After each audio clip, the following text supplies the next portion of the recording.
Greetings, everyone. I am Isha, the spiritual director of the Assisi Institute in Rochester, New York, and I want to welcome you to another podcast in the series, Wrestling with God.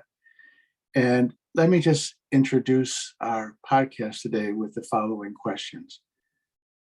Is there a God? Is there a reality behind the word God?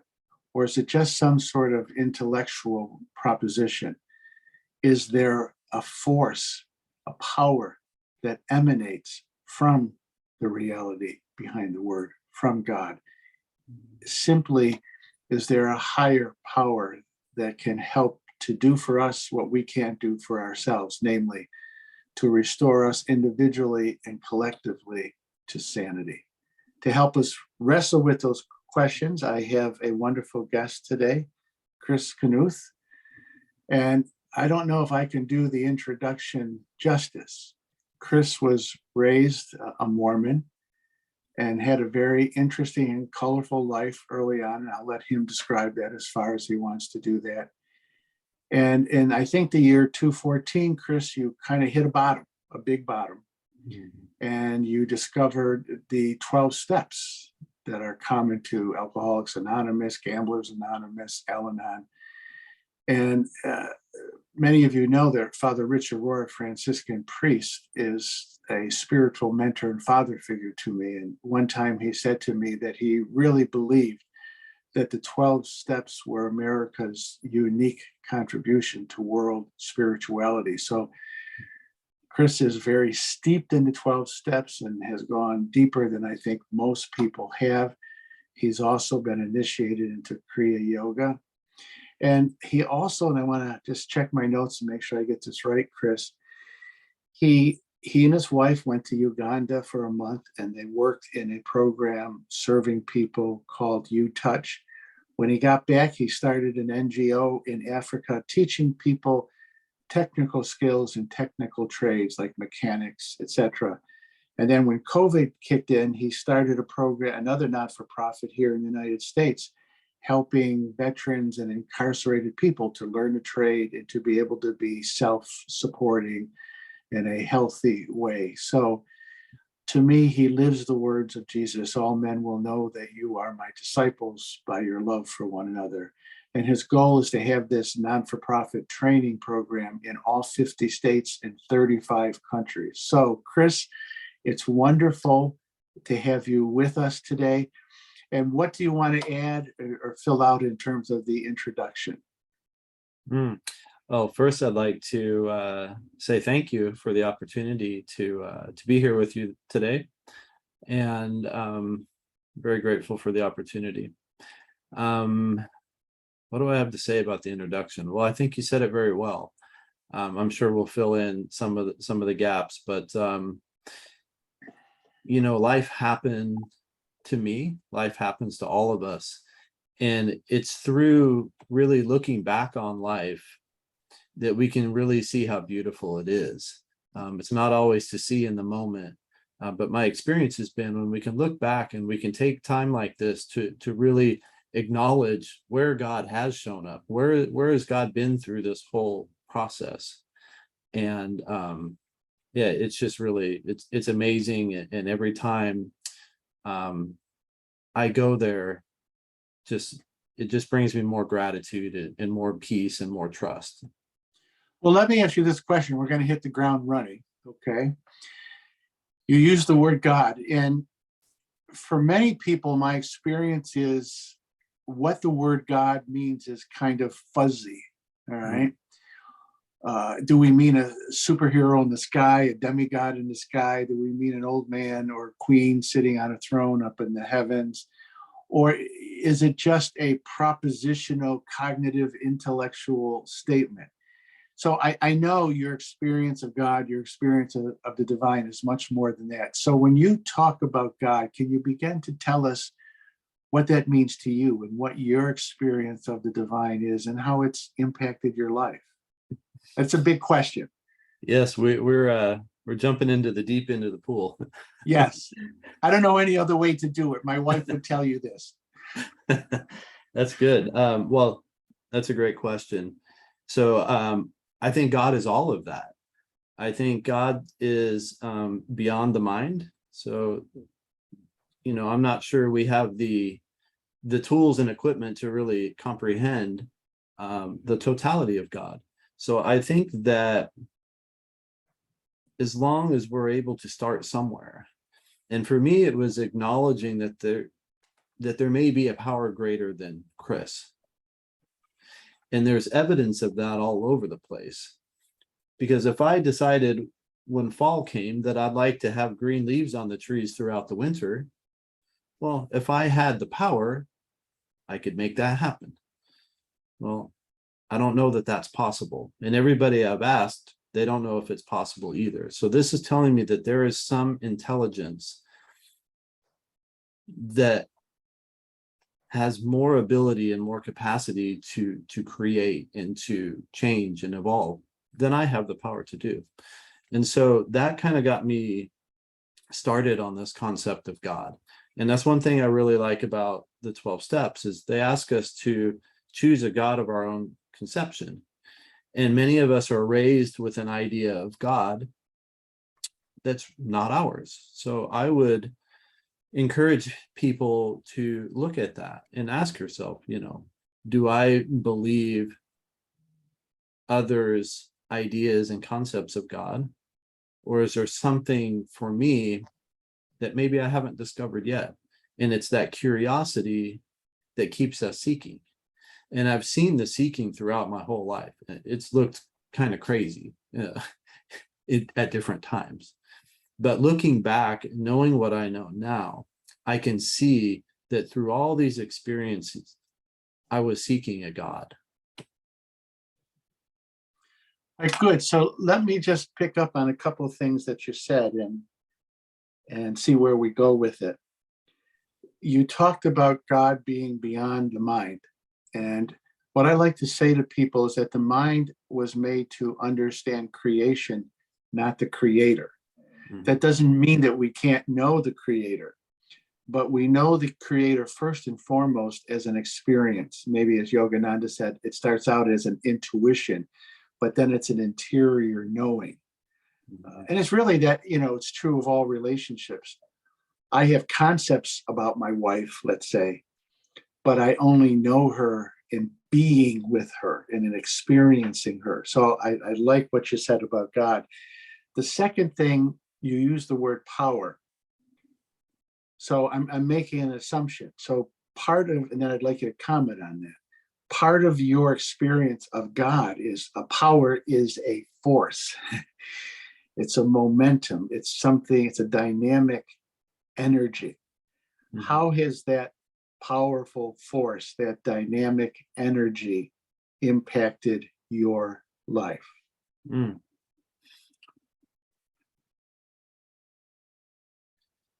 It's easy to think that life is happening to us. We're victims of these circumstances. We're born into families that, the mind might not have chosen. And so here we are, we're in situations, we experience trauma, we experience hardship, and it's easy to start to identify with those things. And when I'm identified with my problems, with situations, with how people are treating me, with the roles that I play in the world, I find that it's easy to adopt this mindset of powerlessness, and that it just is the way it is. Well, what I've found is as I started to tap into this power, it is a momentum, and it starts out a little at a time. And the more that I experience this power in my life, the more I start to become empowered. And the big book says God does for us what we couldn't do for ourselves. And what I think that means is we have to set those things aside. We have to be open to having a new experience. And I believe that the same power, the same God that was in Yogananda and the great ones is the same God that's within me. And so when I look to people that I see have access to power, it makes me want to know what they know. It makes me want to experience what they've experienced. And that's what's kept me growing in this understanding, in this going from a theoretical idea of God to an experiential knowledge of God. All right, so I just want to pick up on, I like what you said, that this higher power empowers you. In some circles in today's culture, the word power is like a four-letter word. Yeah. But it's not, this empowering is not, and I'd like you to comment on this. My own experience is when it's true, when we're really tapping into God in a pure way, to a higher power in a pure way, it does empower us not to have power over others, but it empowers us to overcome our limitation, our natural limitations, and it empowers us to be the best version of ourselves, which then in turn, we become a light in the darkness. We become a good force in the world. Does that make sense to your own, in terms of your own experience? Oh, yes. And along with the empowerment comes a humbling as well. Like you mentioned, having power over people. My experience is the more empowered I become, the less power I want to have over people. It's this interesting dynamic. Well, what you're describing is a paradox. Correct. That the more we tap into the intelligence, the grace, the power that runs the universe, it empowers us, but it also makes us more humble. Yes. And then secondly, and I think this is what you were saying, we then let go of things that we really don't have power over, like other people. Yeah. Yeah. And again, it's important to look back on how this power starts to grow. And it's, I mentioned earlier, life is happening to us, or life can be happening for us, right? I used to see my problems as, why is this happening? Why does this keep happening? And it's through reframing the questions in the internal dialogue that I have. It's like, well, why is this happening? Maybe I should be open to having a new experience with challenges in my life. Maybe they are opportunities for growth. My experience has also been there are opportunities to trust and rely on this power more, because when I take my will back and I start to create plans and I start to manipulate the external world to look a certain way, I've never found peace and happiness in that. And then it's hard to get out of bed every day, because it's like, oh, here I go, back to work, back to this, back to that. But when I remain in this power and in this curiosity of where this power is going to take me, then when challenges come into my life, it's almost a little bit exciting. It's like, I wonder how this situation is going to work through. And my mind doesn't have to try to figure it out. I know that I only have to eat the elephant one bite at a time. So let me take one bite now. I'll take another bite tomorrow. And before I know it, I'm on the other side of whatever it is experience that I had. And then I can see the lessons. And that's where I start to experience gratitude. And then I don't have fear of problems. Because I think our culture, particularly here in the US, is when bad things come, we need to push them away. We need to resist them. We want what's good. We don't want what's bad. We're in this habit of labeling all these things. For instance, like, you get a sore throat. What's the first thing you do? You run to the store and you get some things to cover it up, to make the symptoms go away. And that's the same thing when in relationships or with anger or any of these emotions, they come, we want to push them away instead of experiencing them and letting them flow through us. And I find that when we do that, we start living in acceptance.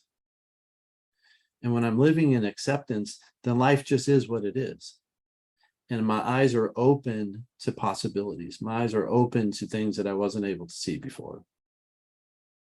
That's good. Many years ago, I think this is again in the spirit of what you're saying. A mentor said this to me: never ask why when something happens. That just engages the ego and the mind, and it's just this loop that is never fulfilled, never completed. It just keeps on cycling. Instead of asking why, ask what. What is the lesson here? What can I do? What is the challenge? How can I grow from this? And what I always tell people, particularly as I just go through my day-to-day life, if I'm in a sticky situation, particularly if it involves other people, I will stop and go inside, take a deep breath, and I do this little prayer. What is the most intelligent and loving thing I can do in this moment?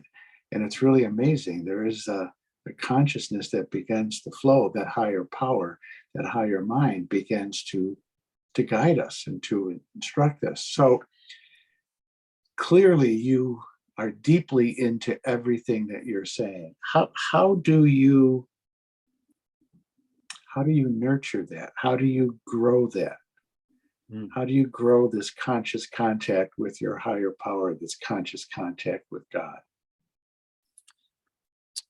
The first 2 to 3 hours of every day, or that's my time. So I make time for myself. So for instance, if I have to leave my house at 8 o'clock in the morning, I'm up by 6 o'clock. And I do it this way so that I don't get stuck in a routine. I know that every day I'm going to have my time.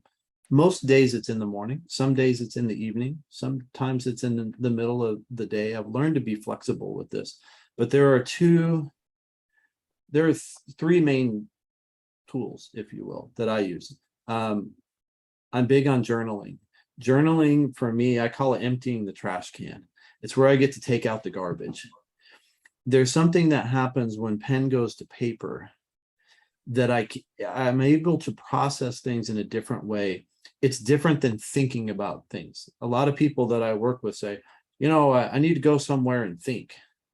Okay. Well, what I find is the mind is constantly just recycling. It recycles thoughts, beliefs, all conditioning, all these things. I found that when I journal, it actually stops that feedback loop and it allows it to be released somehow. I never read my journals. Actually, I read one from 2014 when I was cleaning out my bookshelf, and that blew my mind like you would not believe. Like the person I was and the things I was thinking back then versus now are completely different. So I love to journal. I think it's a really useful exercise. And a lot of people say, I don't know how to start. I don't know how to get going. It sounds kind of like a weird thing to do. I just ask questions like, why did I get so upset at my wife yesterday over some cookies? And I write the answer, and then I ask myself why. I keep asking myself why, and it's like pulling a string. Like I pull the string till I get to the end of it. And what I find at the end of the string is fear. There's some sort of fear. I'm not going to get what I want. Someone's going to have control over me. You name it. But typically at the end of the string is fear. The other thing I do is I study sacred texts. I have a pretty extensive library. So I got a lot of knowledge, and now what I've really done is sifted through that. And there are really just a handful of books that I reread.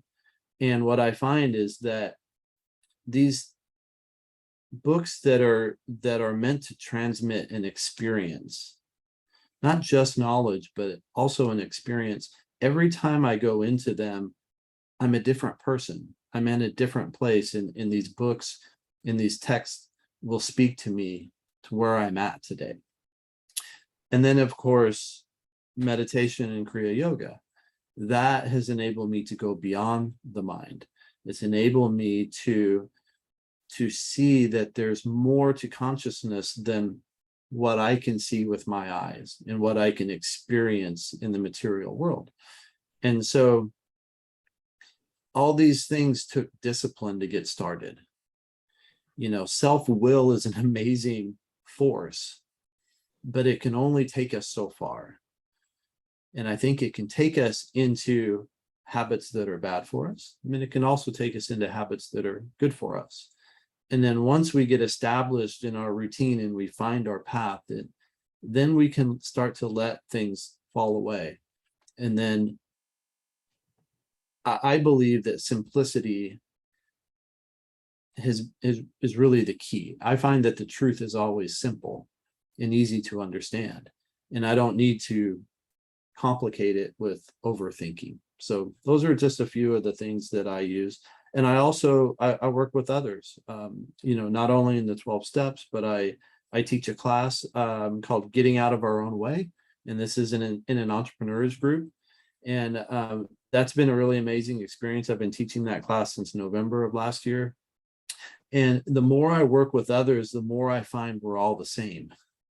Human beings really aren't that complicated. We have certain needs, and how we go about getting them met is where things get complicated. But when we distill these things down to their most simple and pure form, we're pretty easy to figure out.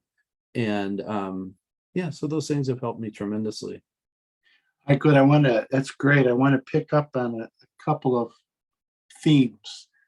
The first one is reading sacred text. And again, these podcasts tend to reach a younger crowd. I call it the 40 and under crowd. And I think, and it's not just the 40 and under crowd, I think it's our culture in general. We've become increasingly secular. And we've lost the sense of the sacred. And therefore, we've lost an appreciation for sacred texts, texts written by saints and sages. And the Christians have their versions, the Hindus have theirs. But at some level, these sacred texts are really communicating, like you said, an experience. They're communicating pure truth to us, all of which are aspects of God and all of which that are empowering.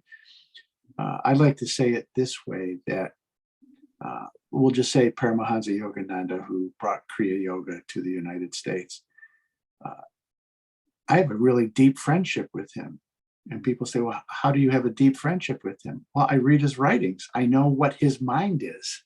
Mm-hmm. I know what he thought. I know what at some level, what he experienced. At least I have a sense of it. Mm-hmm. So that when we read these sacred texts, just like you said, they have the effect of elevating us. We are developing a friendship with these saints and sages, these enlightened beings, and then we get carried to a new level of consciousness. And it's very simple. Even if it's 5 minutes a day, read something from the Bible, from the Bhagavad Gita, etc. And like yourself, I have maybe 3 books now, sacred texts, or the writings of Yogananda, and a couple of other ones that I go to and are my source. So I love that. Can you say a little bit more? Because I like what you said, that meditation takes you beyond the mind. How does that work for you?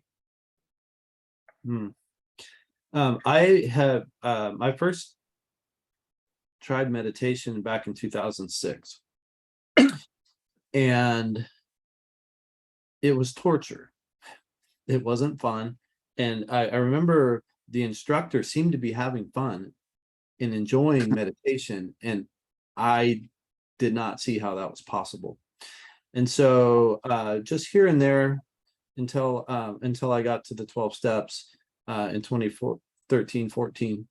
I kind of dabbled in meditation, and I didn't understand it. I had a lot of ideas of what I thought it was, and none of them were really appealing to me. And then in the 11th step of the big book, it says, to improve our conscious contact with God through prayer and meditation.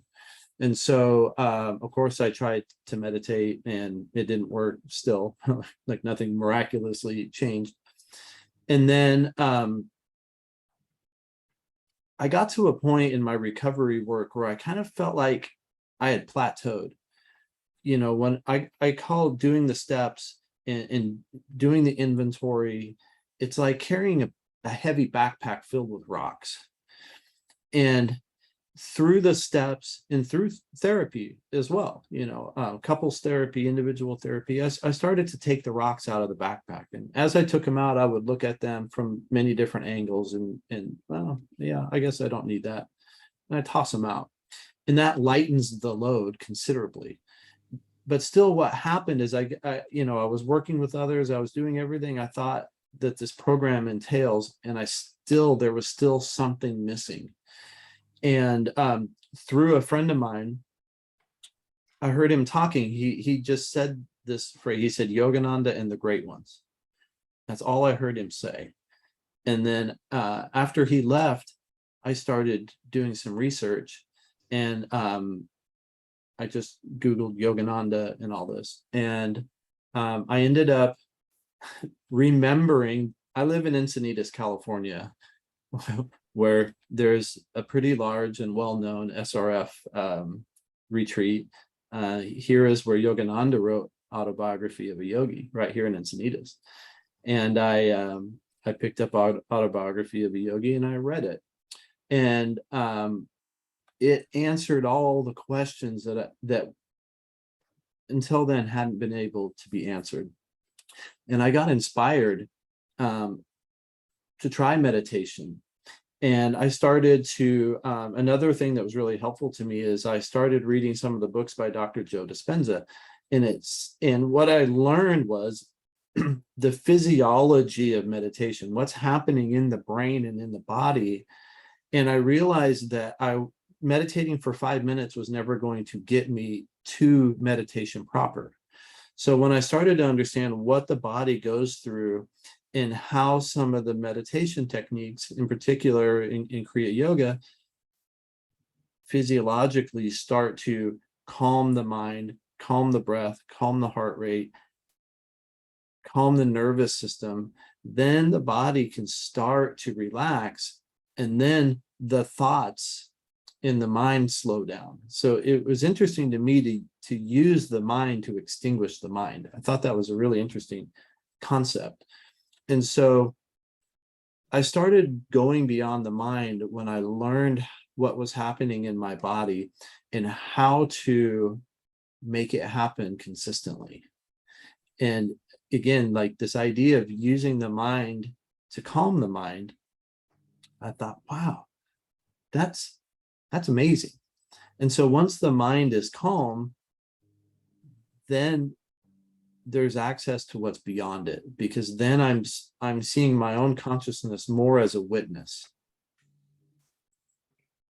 And there's this space between Chris, what I think Chris is, and the consciousness that's beyond Chris. What you just said, we could hold a whole weekend seminar unpacking it. It's profound. So let me just try to unpack it a little bit with you. And if those of you that are listening, my weekly lawnmower guy just showed up. So we're going to go with this part of life. I think you can still hear us. So just wanted to throw that out there. I don't think we realize, number one, how much stress and strain and trauma we carry in our bodies. And that makes everything freeze up. It keeps us from functioning in an optimal way. So part of how meditation works, it's a de-stressing process. It's a letting go. It is sort of healing the nervous system at some level. Mm-hmm. And once the nervous system is relaxed and in a more natural state, then these higher states of consciousness really come quite natural. God, the experience of God, is supposed to be a natural experience. It becomes unnatural because our nervous systems are so stressed and overwhelmed. So I like what you said, that it's going through that process. It's, you didn't use this term, but it's sort of de-stressing or unstressing. Mm. Yes, and we're also, in our modern society, we're conditioned to be in this fight or flight mode constantly. Absolutely. The body is producing chemicals and hormones, drugs essentially, like adrenaline, that we get addicted to. Yes. Even if we want to be calm and we want the drama in our life to settle down, and it does for a minute, we're still not okay. Right. Because we know that something's going to happen that's going to mess it all up. And that's the difference between us and animals. Animals can run from a predator. Once the threat's gone, they can eat food, sleep, they can do whatever they want. I believe we have all these strange illnesses now, autoimmune disorders, GI. We have more diseases now than ever, and doctors really can't put their finger on what they are. I believe it's the endocrine system, it's the nervous system just constantly being on high alert. And I think that understanding how to regulate ourselves will take care of a lot of the health issues that we experience. I absolutely agree. Again, one of the things I say to people is that we don't go to God as angels, we go to God as human beings. Mm-hmm. And any true, healthy spiritual path, it's not just about transcending, but it's also about creating a lifestyle where you go from you instead of operating from the amygdala, the fight or flight part of the brain, you go to a different part of your brain. It's about taking care of your nervous system and your body, not in some sort of narcissistic self-love, but in the sense of creating a whole nervous system, because again, that's what opens us up to the divine. Mm-hmm. So I'm with you all the way. The other thing that you said that really caught me is going beyond the mind. And I'll just say what I think that is, at least for me, and I'd like you to comment on that. When I teach people to meditate, I tell them, don't try to quiet the mind. It's like wrestling with a pig. Two things happen. You get dirty and the pig has a good time. But if you have a good technique and you're practicing, what begins to happen is there's silence alongside the busy mind. There's peace alongside the tension.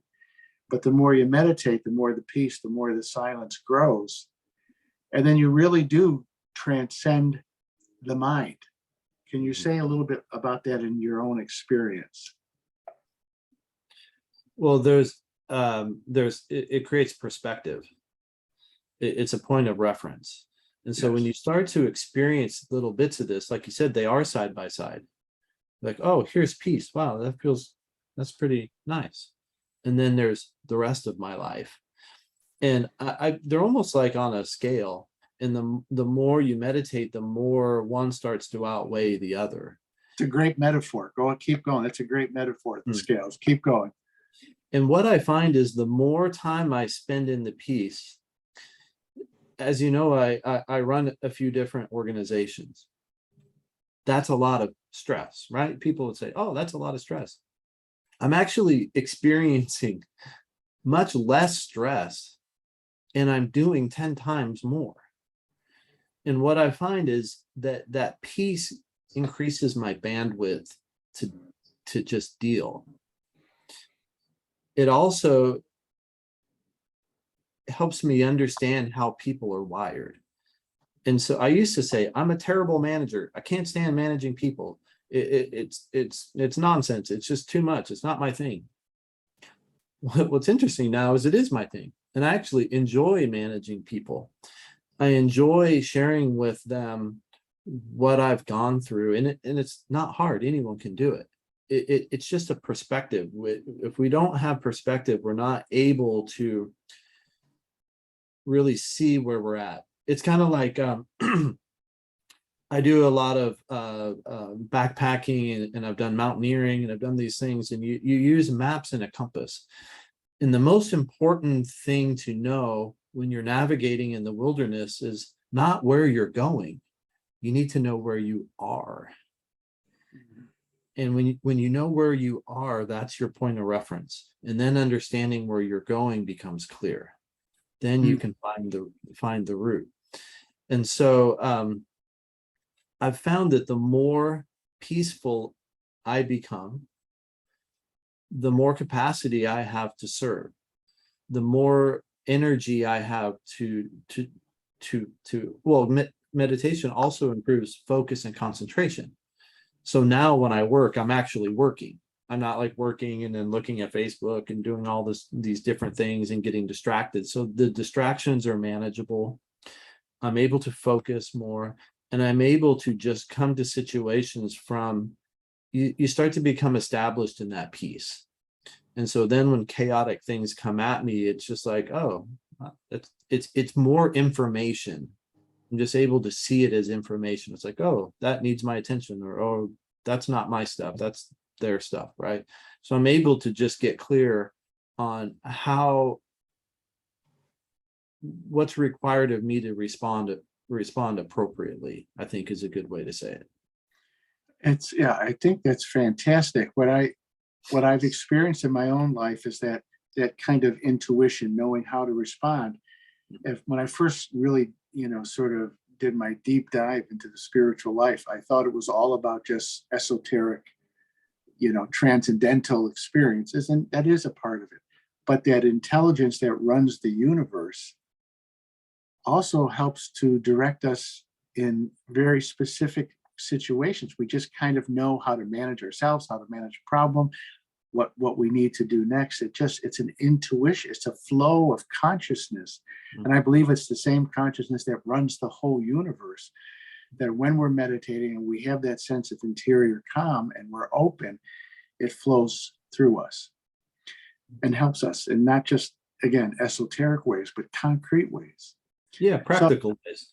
Yeah, yes. Yeah. So I'm gonna switch it up just a little bit, but you'll see how it's connected.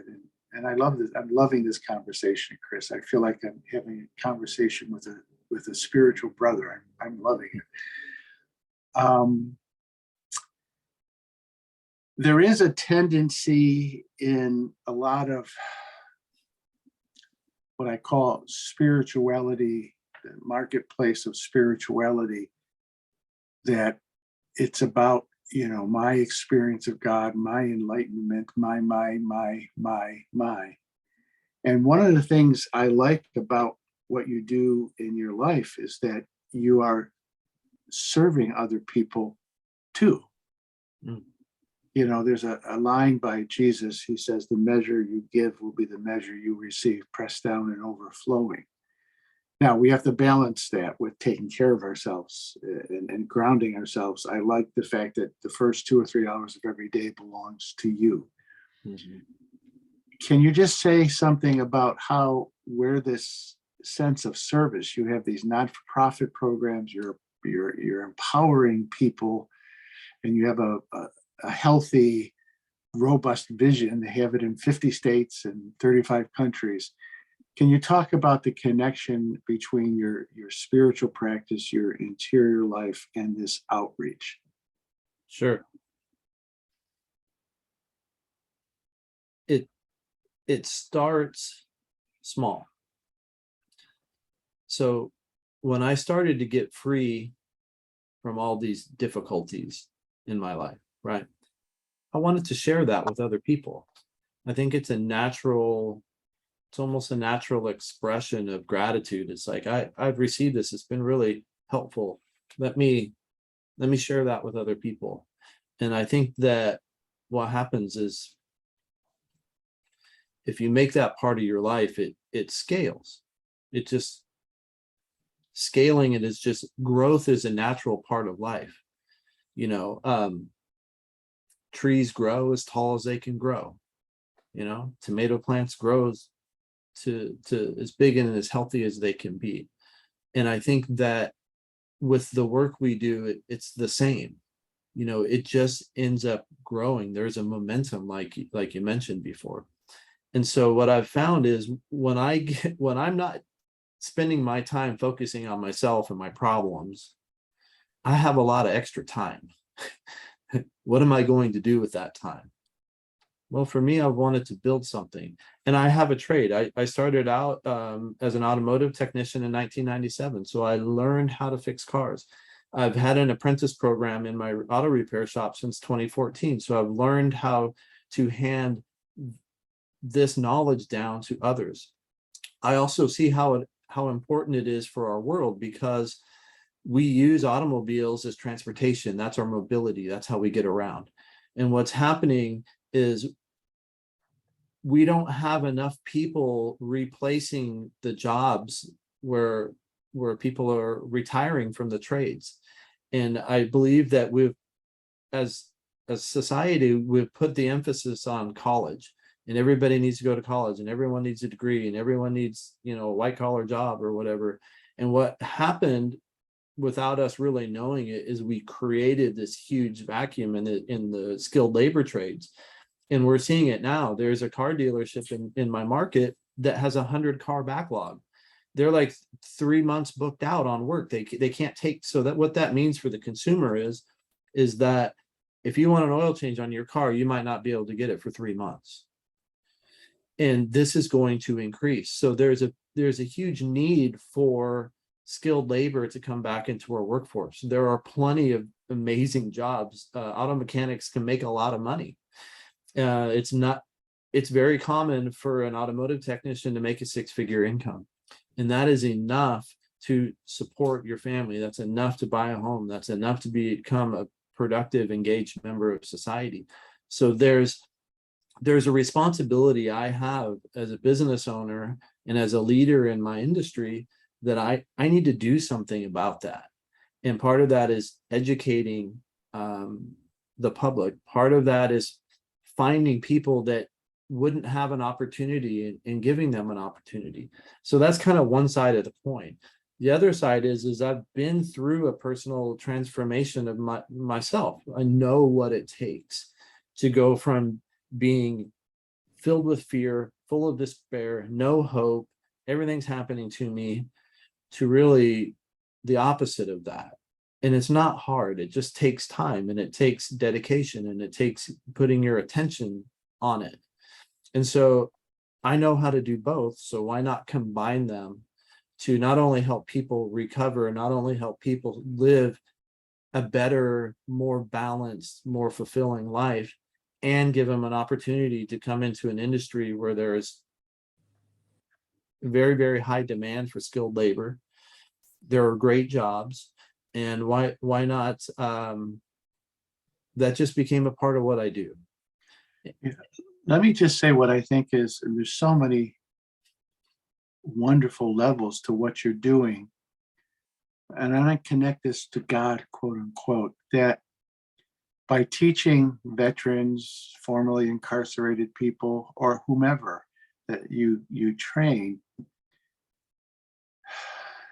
you are making the love of God very, very real and concrete in an empowering way.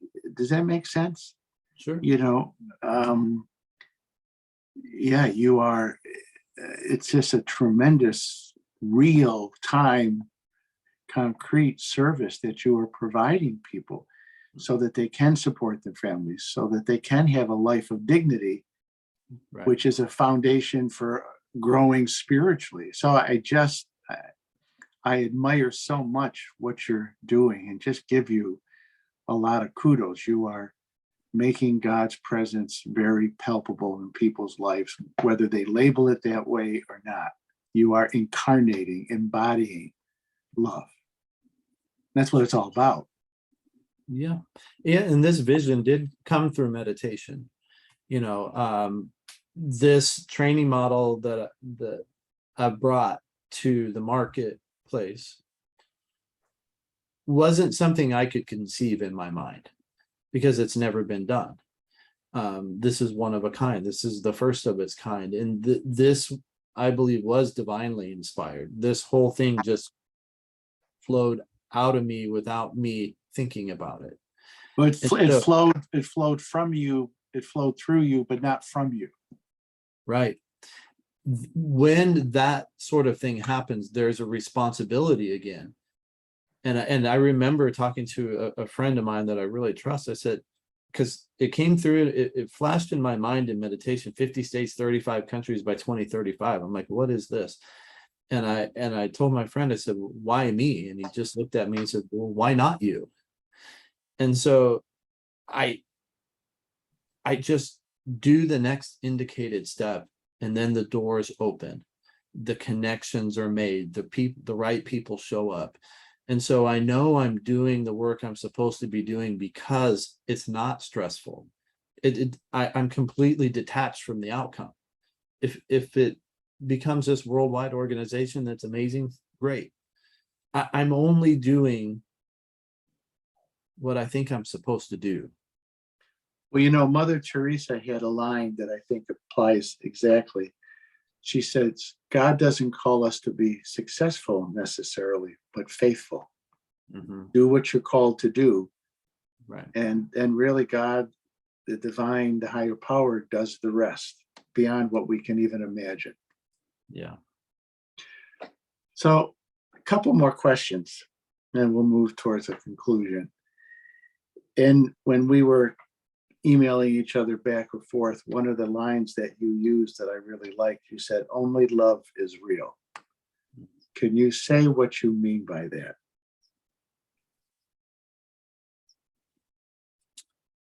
What I mean by that is, again, when I peel back all the layers, that's what's there. And I don't mean this childish teenage love. I mean love as an understanding, as a state of being that is just open. It's pure, it's simple, it feels safe and secure.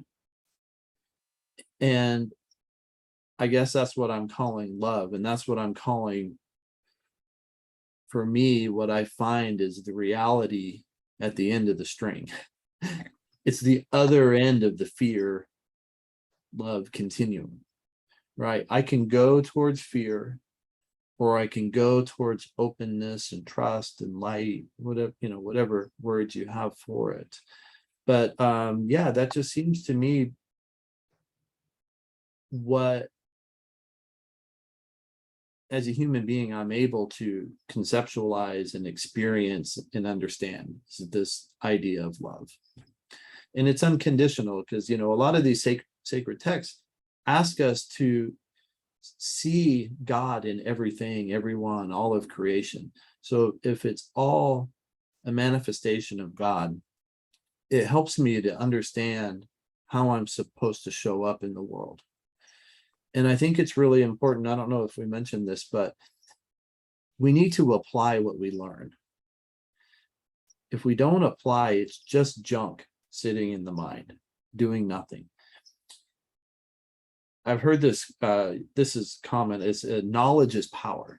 And one of my mentors says, knowledge is potential power. It becomes power when we have the courage to do something, to take a step into the dark, right? So it's through application of these spiritual principles that led me to this idea that the ultimate reality is this thing I call love. Do I even understand it? I don't know. I don't really know. Maybe that's another conversation, but it seems that way to me. Well, it's interesting. The Christian scriptures say this, Yogananda says this, a lot of the world's mystics say this, that God is love, which means that it's probably impossible to define love because it's ultimately impossible with the mind to define God. We use these concepts as pointers, but they're just pointers. Right. They're the map, they're not the reality. But when they say that God is love or love is God, my sense of that is that, and I think this goes to what you're saying at the bottom of the string, is that if we peel away all of the layers of illusion and delusion, what we find is that the underlying reality to everything, the underlying reality to creation, to the universe, the reality, the really real is what we call love. And we go into fear because we've lost the sense of love. But all of the prayer, all of the meditation is really about knowing that at the deepest level, we are inseparable from love. We are inseparable from the divine. that we are a spark of God, that we are love at the deepest level. Mhm. And that's part of what that's really the essence of the spiritual life, is that rediscovery of what Yogananda called the self with a capital S, what a lot of Jewish mystics will say, the spark of the divine, Mhm. that is who we are, and who we are is really love. When our hearts, when we can get rid of all the stress and tension and constriction around the hearts, and the heart opens, it's just love. And that love is, there was a Catholic priest who was also a scientist, Teilhard de Chardin, said that love is the most powerful force in all of creation and the least understood. Yeah. And so I think what your life really is a testimony to love.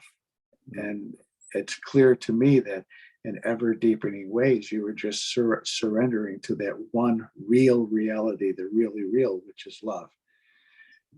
So to end on this note, our close dear friend Swami Nirvanananda told me that you and your wife were getting ready to do the Camino.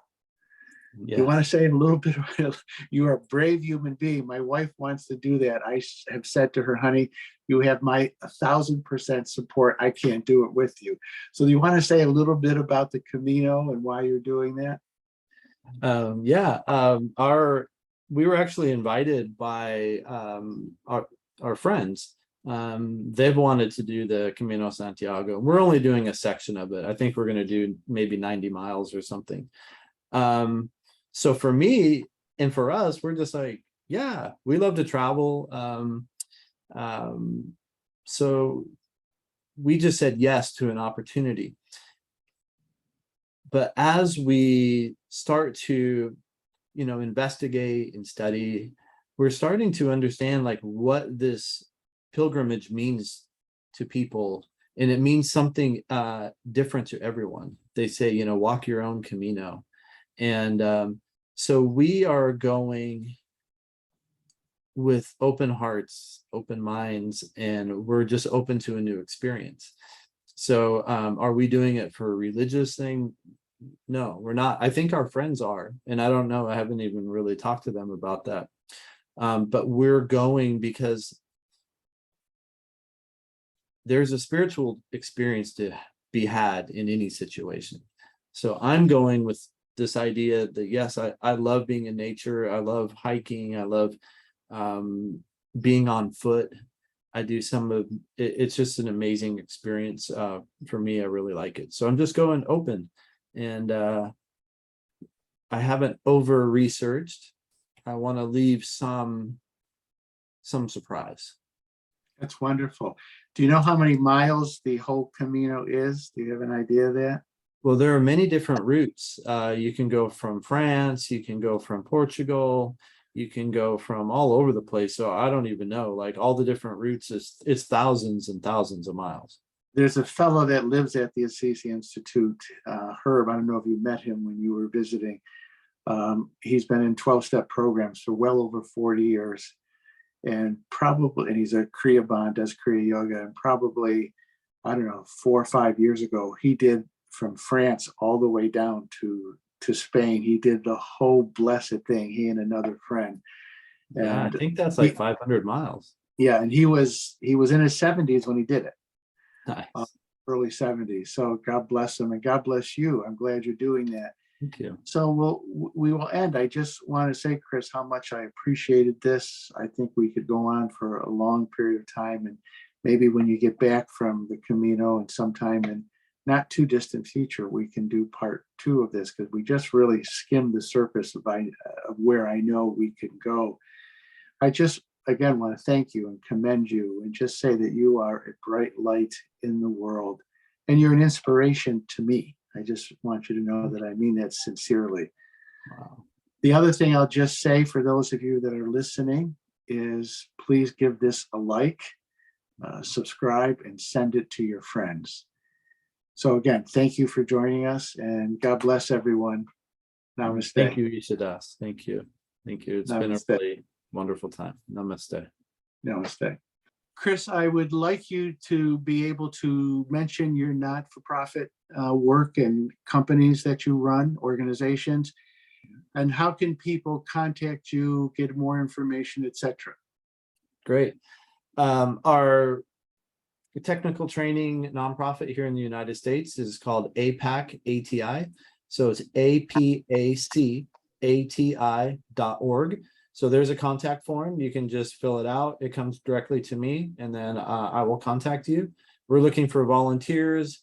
Of course, we're looking for funding, and we're also looking to build a network of student referrals from military transition programs, veterans organizations, reentry services, and also people in recovery. So, if you know someone that's gone through the recovery process and is ready to get engaged in the workforce, please go ahead and contact me. We're building this out nationwide, so we need to know as many people as we can.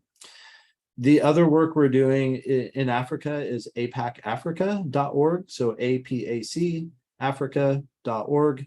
There's also a contact form there. There's a way to make a donation. Right now we're doing computer training. We haven't established our automotive program there yet. So right now we're training on marketable IT skills, computer programming, web design, graphic design, these types of things. So that's the work that's going on there. We're also going to move into agriculture. That's a big part of life in Uganda. So those are ways that you could get involved. So, and how do they contact you again? Just through our website is the best way. There's a phone number you can call that comes directly to me. And also there's a contact us button on the website, apacati.org. Just hit that, fill it out. I'll get right to you. Perfect. I'm glad we could bring that into the conversation. Again, thank you. Namaste.